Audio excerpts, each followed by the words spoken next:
Oi gente, tudo bem com vocês? Bom, tô aqui hoje pra fazer um vídeo bem falante. Eu sei que talvez vocês não gostam muito de vídeo de bate-papo, mas é porque muita gente fica perguntando pra mim sobre o título do vídeo de hoje. Tem muita gente que pergunta sobre isso e eu tô aqui pra responder algumas perguntas que me deixaram e também contar um pouco, assim, resumidamente da história. Tá bom? Por onde eu começo? Na minha adolescência, eu sempre gostei de meninos japoneses. De olhos puxados. Sempre gostei. E tinha que ser japa mesmo, ou tinha que ser coreano, podia ser chinês, podia ser...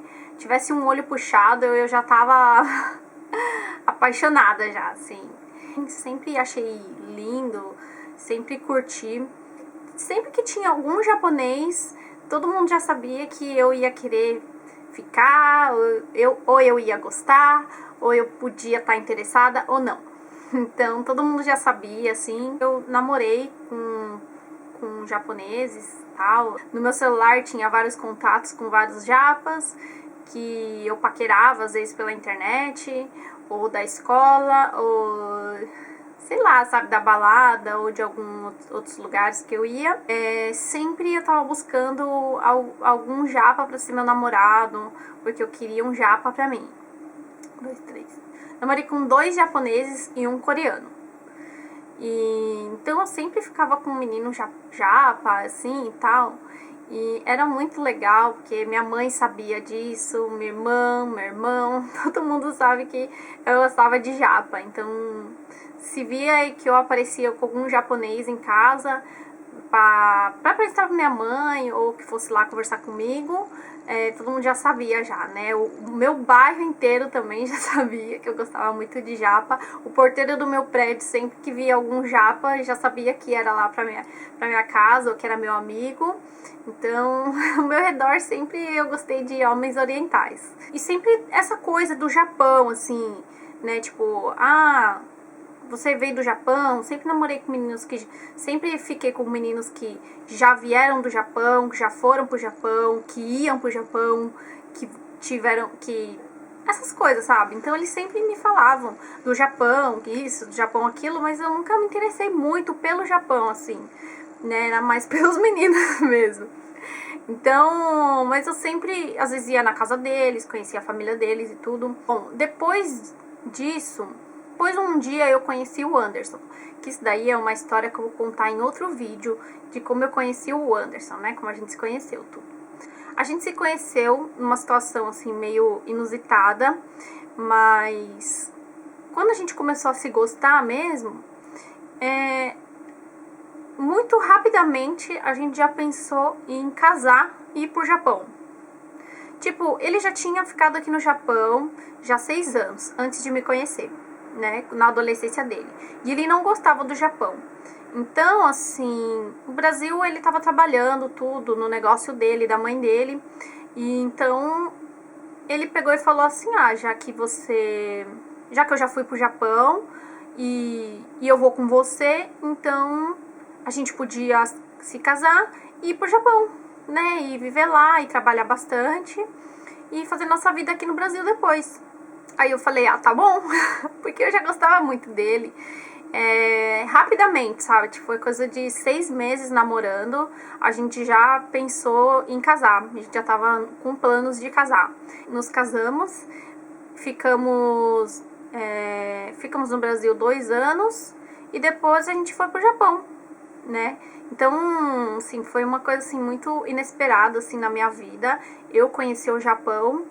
Por mais que eu namorasse, por mais que eu gostasse de meninos japas, orientais, coreanos e chineses, por mais que fosse isso, eu sempre, eu nunca pensei que eu iria pro Japão, que eu iria conhecer o Japão.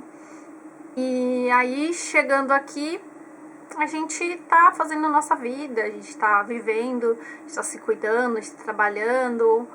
Nós estamos sendo muito felizes aqui, a gente gosta muito. Então, é assim que eu vim parar aqui. Bom, deixa eu ver se tem algumas perguntinhas aqui que algumas pessoas me deixou. Então as pessoas pensam assim, eu acho, né? Falam assim, a Michelle, né, negra, no Japão, né, do nada. O que ela tá fazendo no Japão? O que ela faz lá? Como que ela foi pra lá? Como que ela conseguiu ir pro Japão, né? Então eu consegui porque o meu marido, ele é Nisei, tá? O pai dele foi registrado aqui no Japão. E o avô dele era daqui do Japão. Então ele... Não, eu sei que meu marido, ele é Nisei. Então, ele sendo Nisei, eu casando com ele e fazendo toda a papelada, fazendo as coisas que pede para as pessoas que não são descendentes poder ir pro Japão. Então, nós ajuntamos toda a documentação para mim poder ir pro Japão junto com ele, porque senão só ele podia ir sozinho. Então tem que comprovar que eu sou casada com ele, tanto tempo, que a gente tem um relacionamento, por fotos, por comprovantes de residência que tá no meu nome, na casa dele, contas bancárias conjuntas, fotos com a família dele, né, de mim, que é o mais importante que o consulado pediu, né, fotos minhas com a família dele. Então aí depois de juntar tudo isso, eles aprovaram o meu visto, então eles deram o meu visto pro Japão.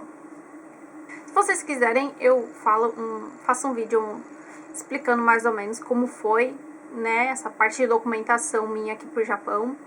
Mas resumindo, é isso, tá? Então foi assim que eu consegui vir pro Japão, casando com ele, e a gente decidiu vir pro Japão.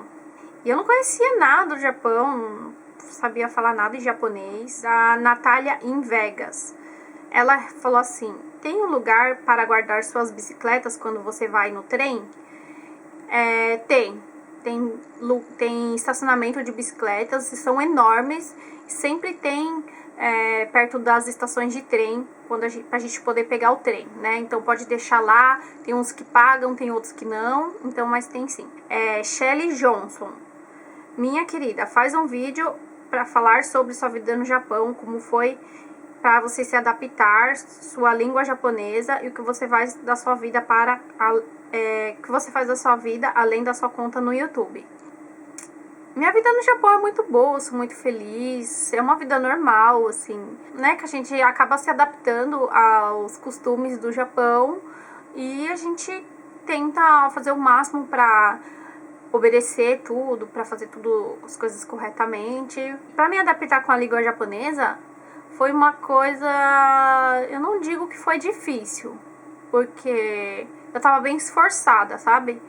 E no serviço não tem como você não aprender, porque eu tava trabalhando com bastante pessoas japonesas mesmo, que só falavam japonês, então não tem como, assim, você escutar e você às vezes não decorar, né? Tipo, a pessoa fala alguma coisa, aí você fala, nossa, o que é isso? Aí você escuta de novo, aí você pergunta pra alguém, fala, o que é aquilo que a pessoa falou? Fala, tá perguntando se você, não sei o que lá.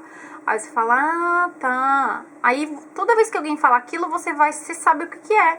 Aí então foi assim que eu fui aprendendo, né? As pessoas falavam, tinham curiosidade de saber alguma coisa de mim e perguntava, quantos anos você tem?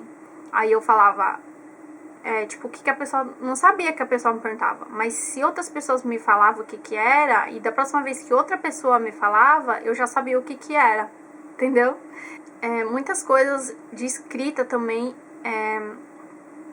No momento hoje, da língua japonesa, eu sei falar pouco, entendo pouco e escrevo pouco. E leio também, tá? Escrevo pouquíssimo, porque a gente não tem costume de escrever aqui no Japão, assim. Escreve o nome, escreve o endereço. De leitura, eu sei ler muitas coisas, assim. Não falo muitas, mas coisas que me ajudam, eu consigo ler bastante, assim.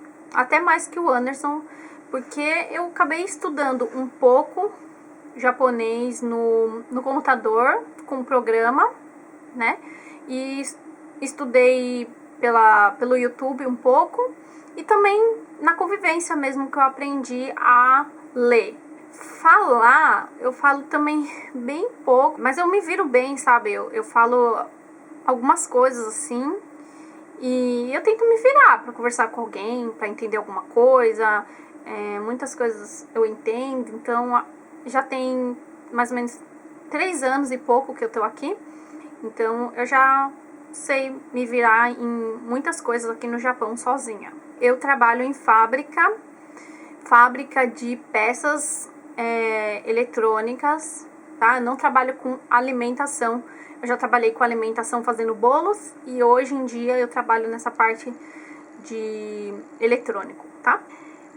Michele Andriotti. Estou adorando ver os vlogs, mostra mais curiosidades daí. Fiquei curiosa para saber como aprendeu a língua e se você se sentiu analfabeta quando chegou. Aprender a língua japonesa para mim pensei que era super difícil, mas não é questão, acho que a dificuldade depende de você querer se esforçar, de você querer, tipo, hoje em dia, pra mim não perder isso, essa coisa de leitura, que eu tô achando o máximo eu poder ler muitas coisas, eu acho surpreendente você poder pegar um creme de cabelo e você tentar ler tudo e você entender alguma coisa ali, outra coisa, e você tentar se esforçar, sabe? Isso daí eu já tenho comigo já esse esforço já pra tentar aprender, né? As propagandas grudadas e fico tentando ler. No trem, eu fico fazendo isso. Em vários lugares eu tento, enquanto eu tô sentada ou fazendo alguma coisa, eu fico olhando as propagandas, tento ler. Analfabeta eu não me sinto assim, não. Eu me sinto bem aqui. Lógico, eu não sei falar japonês fluentemente, nem escrever, nem ler direito. Tem muita coisa pra aprender, imagina. Sei 1%, acho. Mas é porque a língua japonesa, ela realmente é muito extensa e nem os próprios japoneses conhecem todos os kanjis, todas as palavras, como se fala e tal. Me faz uma série de vídeos com curiosidades sobre o Japão, contrastes com o Brasil, please. Eu vou fazer, eu não sei se vocês perceberam, mas eu tô fazendo bastante vlogs pra vocês conhecerem o Japão, que tem muita gente pedindo mesmo, eu tô muito feliz por isso, eu pensei que ninguém gostava, mas já que vocês gostam, eu vou sempre fazer, né, vou sempre procurar gravar quando eu for passear, tudo, o que puder mostrar pra vocês eu vou mostrar sim, mas fazer comparação de Brasil e Japão, isso eu não vou fazer porque eu acho que cada um tem que ter a sua visão, né, vai ver meus vídeos e vai achar isso, daquilo do Brasil e do Japão, mas assim, eu mostrar uma coisa que aqui é de um jeito e no Brasil é de outro, eu não vou procurar ficar falando mal do Brasil, porque eu gosto muito do Brasil, é o lugar que eu quero viver, que eu quero ainda voltar, né, eu tenho pretensões de voltar pro Brasil, então eu não quero ficar falando mal de uma coisa que eu gosto e que eu nasci também, né. Você já fez um vídeo como é morar aí? Tô fazendo. Os prós e os contras. Prós e os contras? Eu não vou falar muito disso. Prós e contras, tá? Acho que cada um tem que ter sua opinião.